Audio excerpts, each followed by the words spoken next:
So you're not improving anymore. You used to find tenths, seconds, thousandths of a second occasionally per week, per month, maybe even per year, but you don't find that anymore. Your improvement has become halted and you're not finding the gains that you wish to be finding. Well, this video is just for you. I'm going to go over some very simple techniques that are going to allow you to find continuous improvement and continuous gains that you're going to be able to implement on the racetrack in an incremental way to continuously find that next level up and up and up.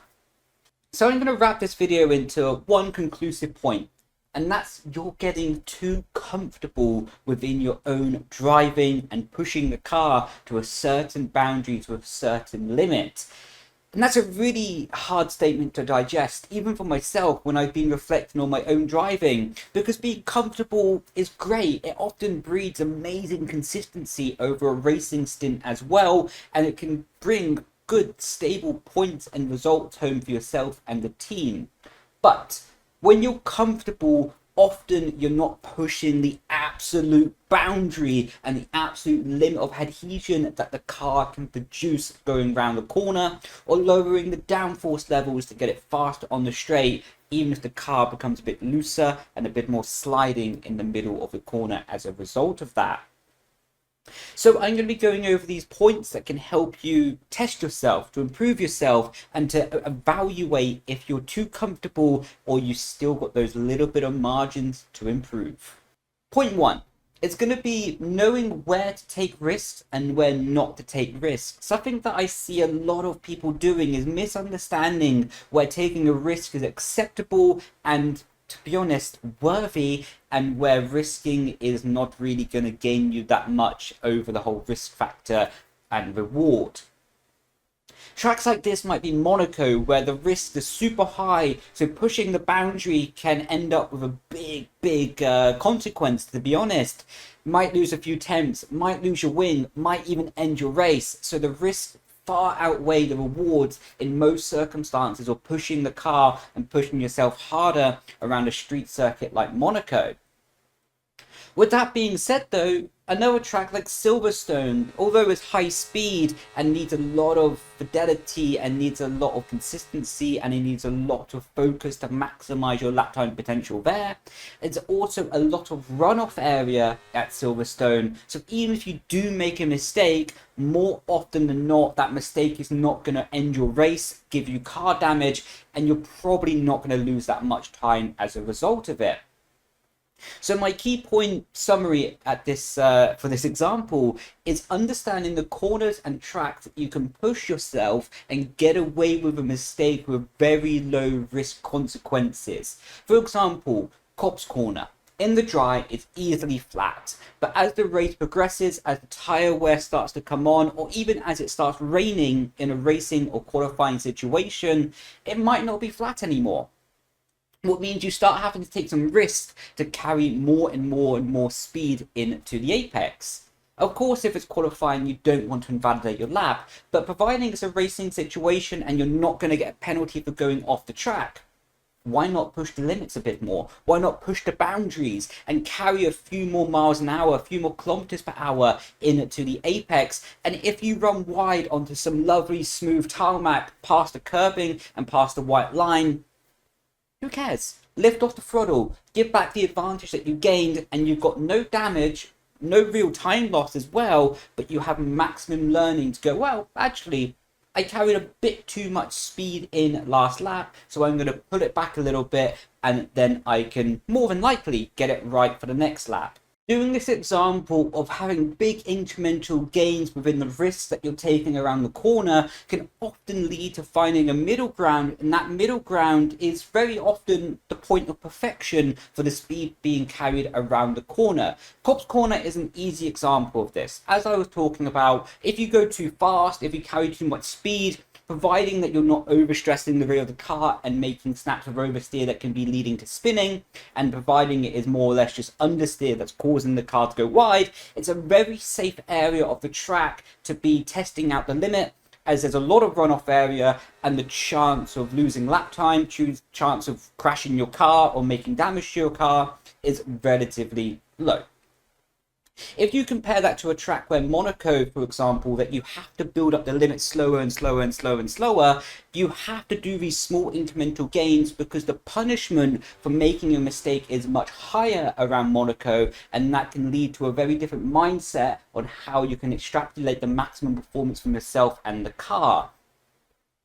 Using this example, round Silverstone, one lap on Copse Corner you go too slow. The second lap you go too fast and run off the track, lifting off after to give back the advantage. And on the third lap, you're more or less going to have it just about perfect, as you can make a compromise between too slow and too fast to find about right, and then you can build around that knowledge skill set for the remainder of the session.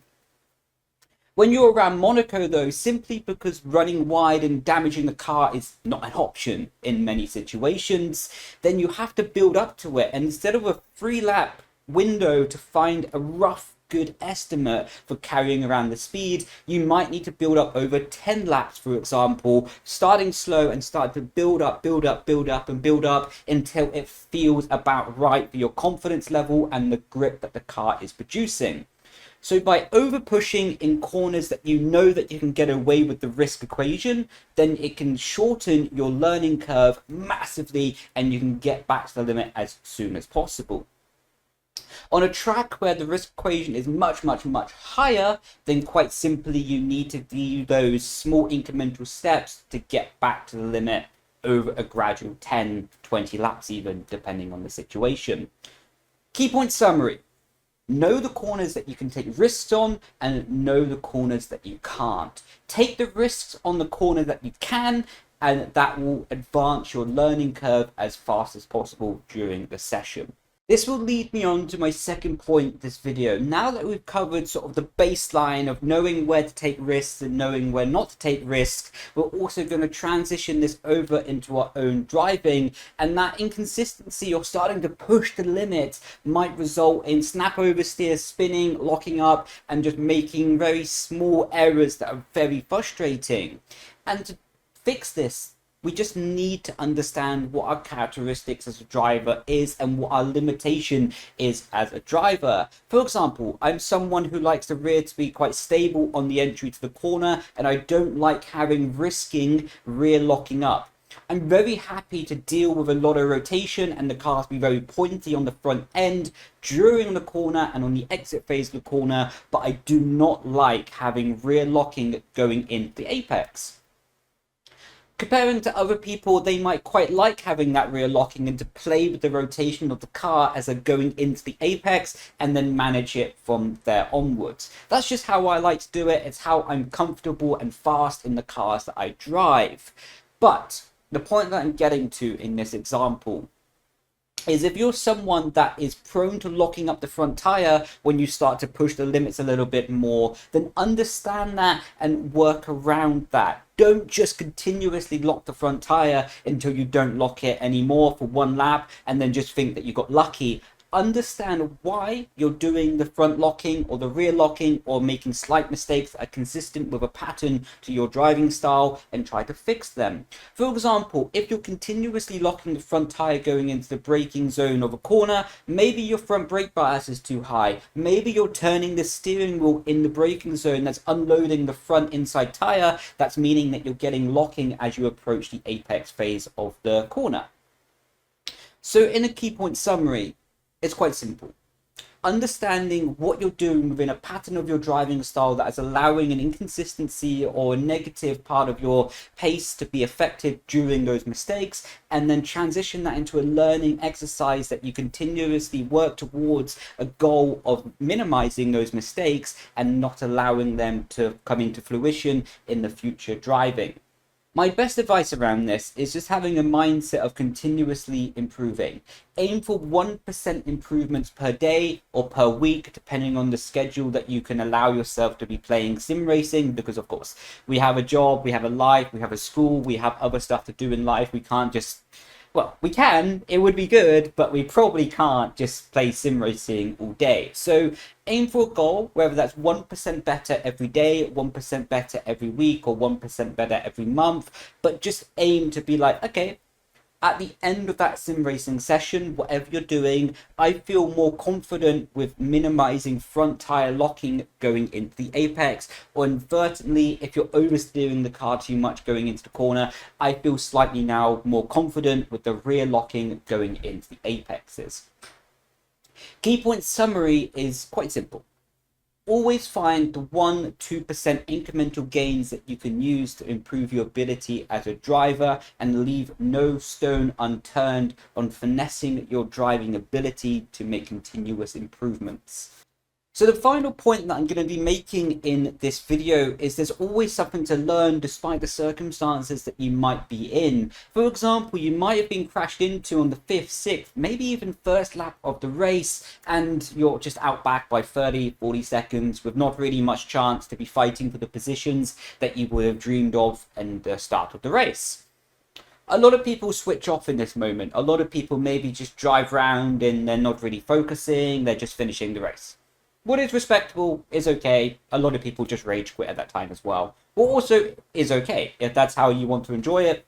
To be honest, all power to you. Do what you want to do. Yeah, it's just up to you at that point. But my advice would be, and is, still drive around and try to learn new curbing styles, different driving styles, different racing lines even. Maybe even learn how to manage your tires slightly better, or how to manage the fuel mode, the ERS, or the differential settings depending on the game and simulator and car that you're racing in or racing with.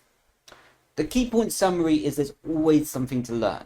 Even if you're driving around by yourself for 20 laps at the back of a race just to finish it, you could try a different curbing, you can try a different racing line, and you might go, wow, that was actually slightly faster. Or when I'm overtaking or battling a car, I know that I can now use this curbing style and use this racing line to try and gain an advantage and get that position. The same is true in defense. You would know that a curbing is available to use. Even if it's not completely faster, you can say, well, I can drive on it and only lose half a tenth, so it's probably worth deviating my racing line to either defend or attack a car in a certain situation.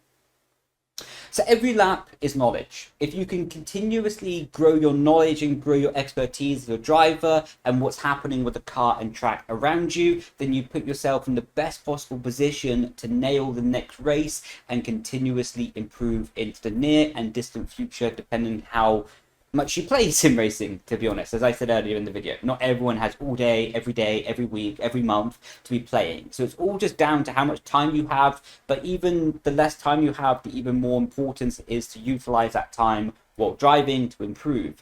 So that's been my video on why you're maybe not improving, why you're not finding those gains that you maybe were a month ago, a week ago, a year ago even, and how you continuously can improve yourself going forward. So I've been Brendon Leigh. Thank you so much for watching, and I will catch you in the next episode. Grazie, ciao ciao, bye bye.